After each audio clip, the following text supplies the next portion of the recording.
జై శ్రీమన్నారాయణ.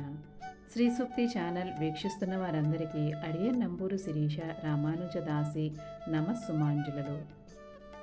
కర్మ సిద్ధాంతం మూల సూత్రం ఏమిటి తెలుసుకుందామా? భగవంతుడికి ఇష్టమైన పనులు చేస్తే పుణ్యం, ఆయనకు ఇష్టం కాని పనులు చేస్తే పాపం వస్తుంది. భగవంతుడు మనకిచ్చిన వేదాలు, ధర్మశాస్త్రాలు ఆయన ఇష్టాయిష్టాలు తెలియజేస్తాయి. స్థూలంగా చెప్పాలంటే ఎదుటివారికి మంచి చేస్తే పుణ్యం, చెడు చేస్తే పాపం వస్తాయి.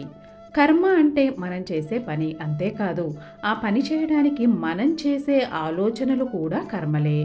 కర్మ మనం చేసే చర్య, ప్రతి చర్య గొలుసు లాంటిది. ఈ గొలుసు తెగితేనే ముక్తి. మన జన్మకు కర్మకు అవినాభావ సంబంధం ఉంటుంది. మన జన్మతో పాటే చేసుకున్న కర్మ కూడా వస్తుంది. ఈ కర్మ 3 విధాలు: సంచిత కర్మ, ప్రారబ్ధ కర్మ, ఆగామి కర్మ. వెనక జన్మలలో చేసుకున్నది సంచిత కర్మ. సంచితంలో నుంచి ఈ జన్మలో మనం అనుభవించడానికి వచ్చేది ప్రారబ్ధం. ఈ జన్మలో చేసుకొని వచ్చే జన్మలో అనుభవానికి వచ్చేది ఆగామి. అయితే కొన్ని కర్మలు, వాటి ఫలాలు ఈ జన్మలోనే అనుభవానికి వస్తాయి. ఎలాగంటే నేరస్తుడికి న్యాయస్థానం కఠిన శిక్ష విధిస్తుంది. అంటే ఈ జన్మలోనే కర్మఫలాన్ని పొందినట్లు. ఆ శిక్ష అతడికి సరైనది కాకపోతే శిక్ష పడేలోగా అతడు మరణిస్తే కర్మఫలం వచ్చే జన్మకు బదిలీ అవుతుంది. అలా జన్మ జన్మలకు పేరుకుపోయిన మన కర్మల ఫలితాలనే మనం అనుభవిస్తాం.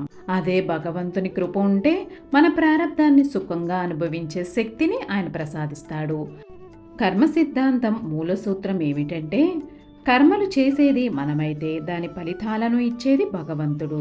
అందుకే ఆ భగవానుడిపై భారం వేసి అన్ని మంచి పనులు చేసి లోకహితం చేకూర్చడానికి మనం పాటుపడాలి. ఏమైనా తప్పులు చేస్తే పశ్చాత్తాపడాలి. మరొక్కసారి మన వల్ల అలాంటి తప్పులు జరగకుండా నడుచుకోవాలి. సర్వం శ్రీకృష్ణ అర్పణమస్తు.